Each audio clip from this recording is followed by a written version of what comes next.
근데 넌 죽었잖아. 4년 전에. 전 세계인에게 사랑받는 브리팝의 거장 콜드플레이. 그리고 그들의 메가 히트송이죠. 2008년에 발표한 4집 타이틀곡 Viva la Vida. 아, 이게 뭐 나오자마자 센세이션을했죠. 뭐 차트를 점령하고 한동안 또 1위였습니다. 이 명곡은 전 세계 1,200만 장의 판매고를 올리고 영국 밴드로는 10여 년 만에 미국 유명 대중음악 순위 차트인 B 차트에서 1위를 차지합니다. 그런데 말입니다. 이 세 개 명곡 뒤에 위대한 명작이 숨겨져 있었다고 합니다.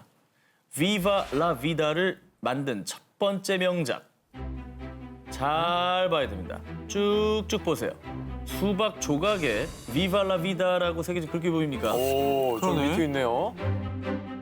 바로 세계적인 화가 멕시코를 대표하는 천재 화가 프리다 칼로의 Viva la Vida라는 작품입니다. 저기서 이제 모티브를 따와서 곡을 만든 거군요. 그렇죠. 콜드플레이의 리더이자 보컬 크리스 마틴은 이 작품을 우연히 본 뒤 그녀는 많은 역경을 거친 뒤에 자신의 집에 Viva la Vida라는 그림을 그렸다고 해요. 저는 그녀의 그런 대담성에 크게 감동을 받았죠. 와우. 그 안에 그런 사연이 또 있었군요. 네. 그리고 Viva la Vida가 실린 앨범 재킷에도 프랑스 화가 들라크루아의 민중을 이끄는 자유의 여신이 실려 있는데요. 이 작품은 여자는 우아하고 아름다워야 한다는 이념에도 정면 도전했던 그야말로 센세이셔널한 작품이었습니다. 이 그림과 함께 Viva la Vida의 가사는 전 세계인들에게 큰 힘을 실어주고 있습니다. 2013년 터키 국민들의 대규모 반정부 시위, 2014년 홍콩 민주화 시위 등 부패한 권력에 대항하는 대규모 시위에 많이 쓰이고 있기 때문인데요. 그 이유는 가사 속에 숨겨진 의미. 야, 이런 게 있었어요? 난 처음 봤네.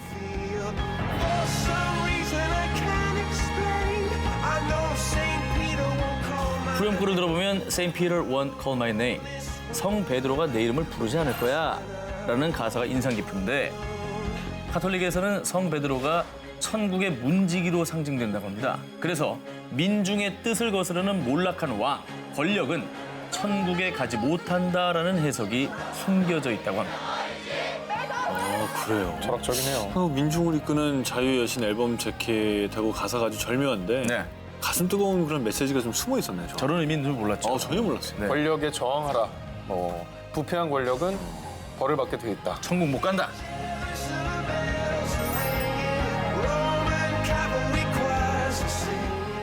전 세계를 뒤흔든 희대의 명작 스캔들 19, 14위 공개합니다.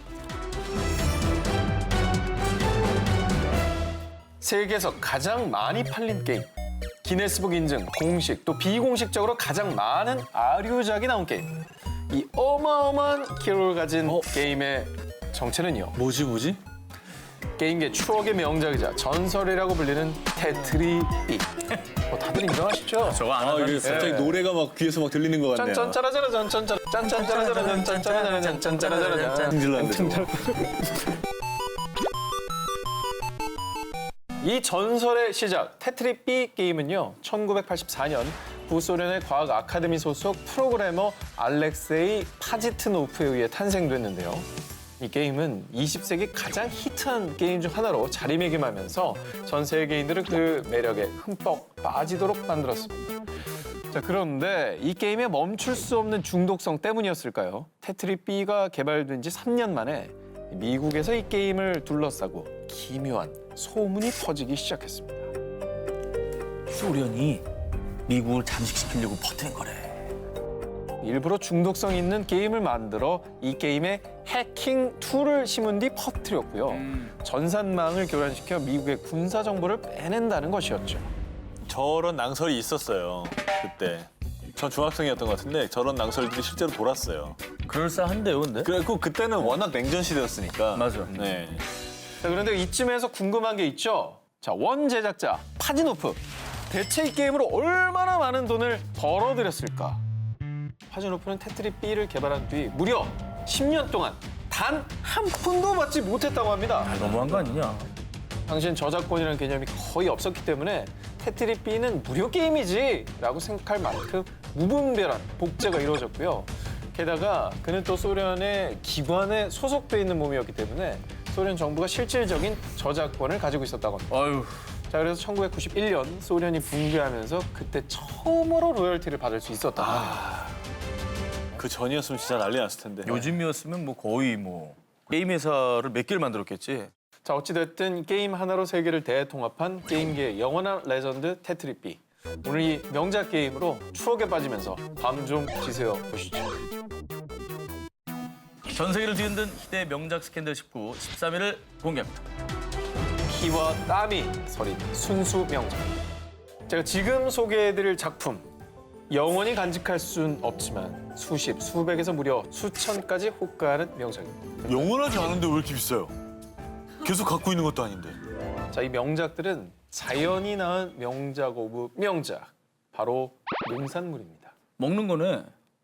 먹는 건데 뭐가 그렇게 비싸다는 거죠?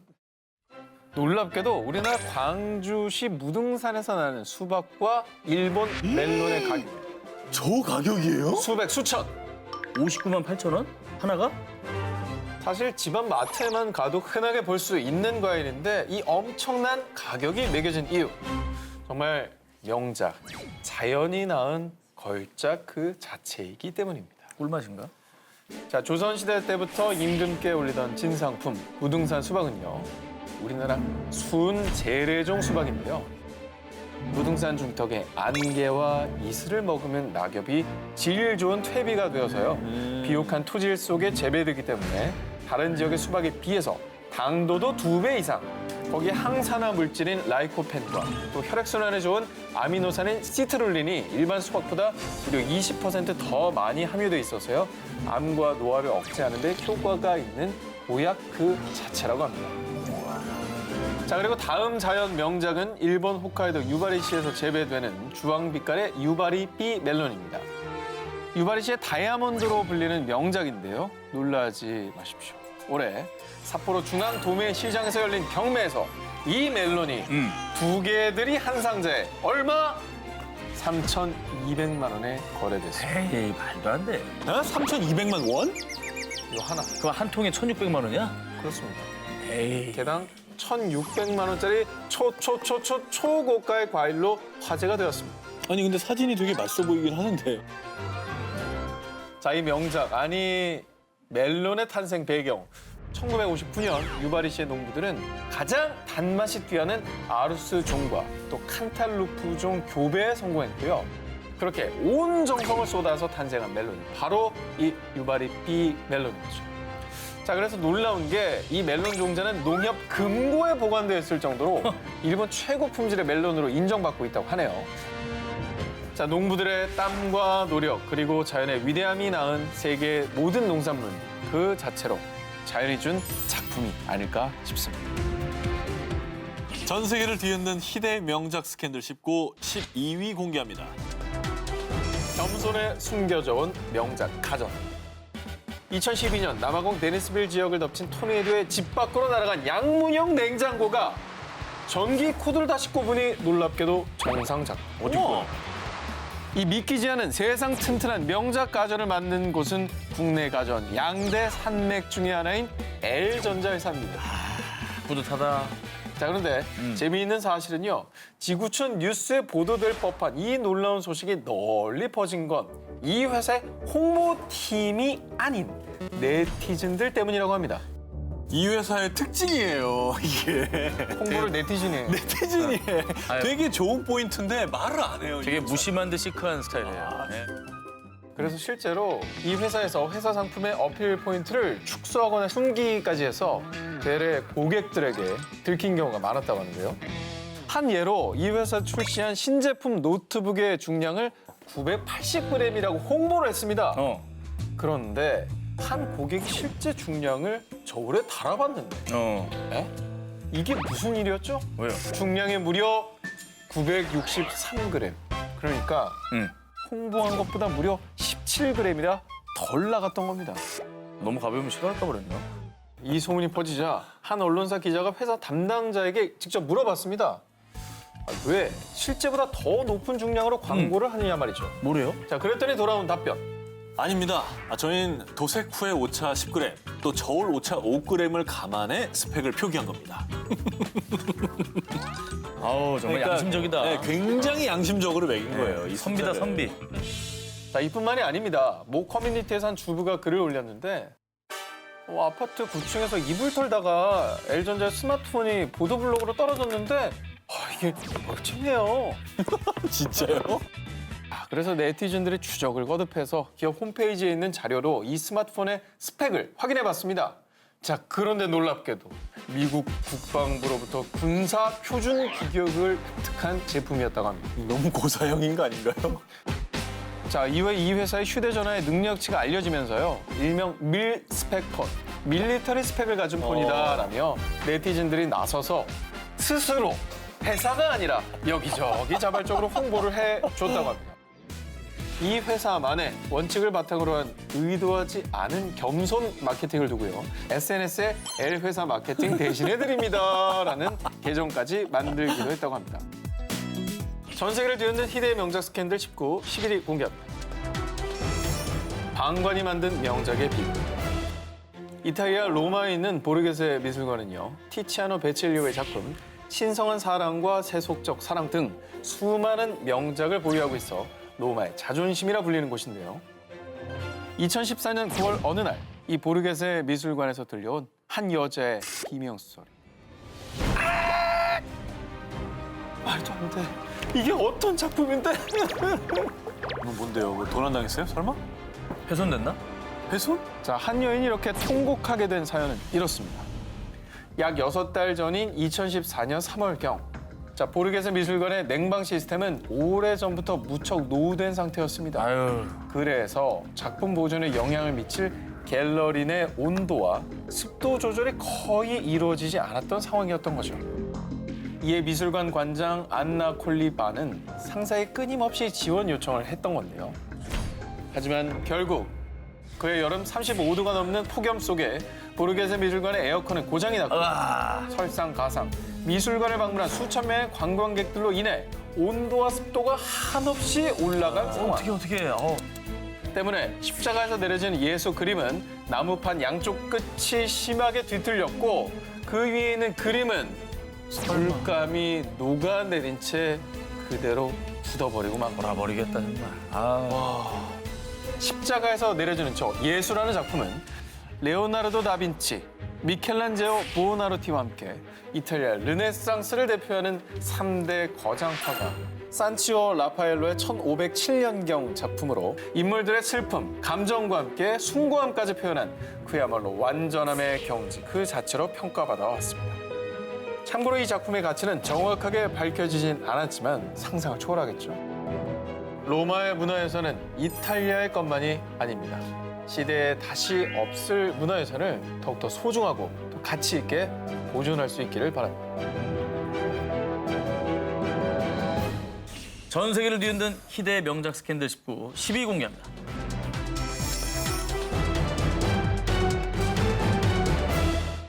중국 랴오닝성 차오양시 펑황산에 위치한 사찰 윈제사. 이곳은요, 불교의 성지이자 펑황산의 아름다운 풍광으로 유명해 불교 신자들뿐 아니라 관광객들도 많이 찾는 곳입니다. 그런데 말입니다. 2013년 윈제사를 찾은 사람들을 모두 경악해 만든 사건이 발생하고 맙니다. 사람들을 분노하게 만든 건 사찰 내부에 그려진 벽화입니다. 윈제사에는 청나라 초기에 그려진 최소 100년 이상 된 벽화가 있었는데요.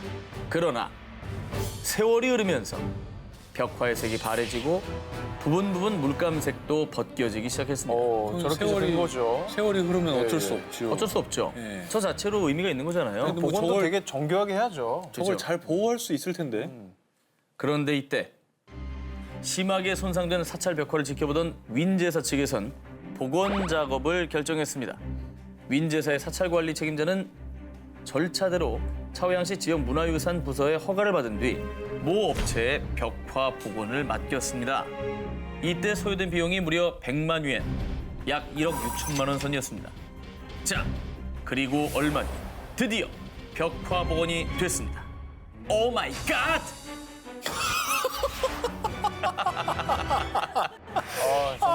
이게 뭐야? 아니 아까 본 그림이 저렇게 됐어요? 벽화 속에 위험 있고 장엄하던 인물들은 애니메이션에나 나올 법한 캐릭터로 뾰로롱 변신. 이후에 이 벽화 복원 참사는 결국 중국 전역에 알려졌고요.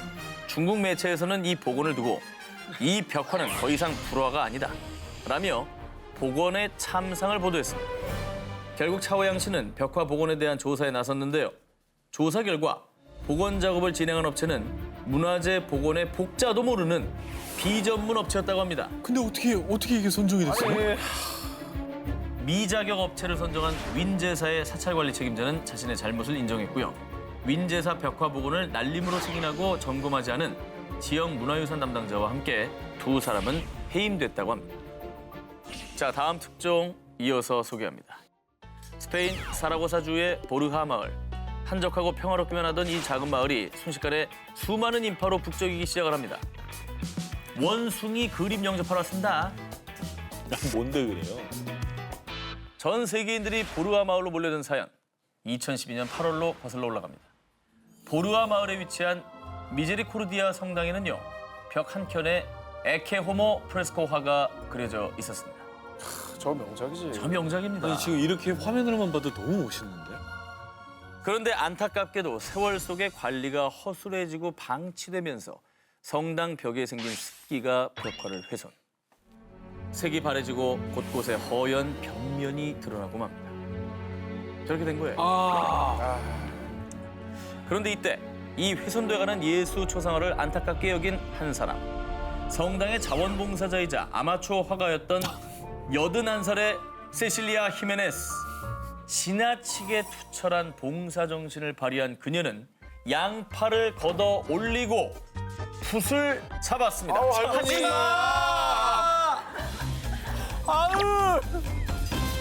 텅 빈 성당 안에서 홀로 훼손된 벽화에 물감을 덧바르기 시작.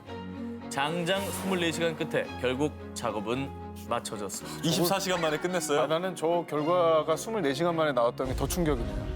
자, 그런데 바로 다음 날 히메네스가 덧칠한 에케 호모 벽화를 발견한 성당 관계자들과 신자들은 경악을 금치 못했습니다. 정말 너무 기다려지고 너무 두렵고 그래요. 도대체 어떻게 변했을지 사진을 공개합니다.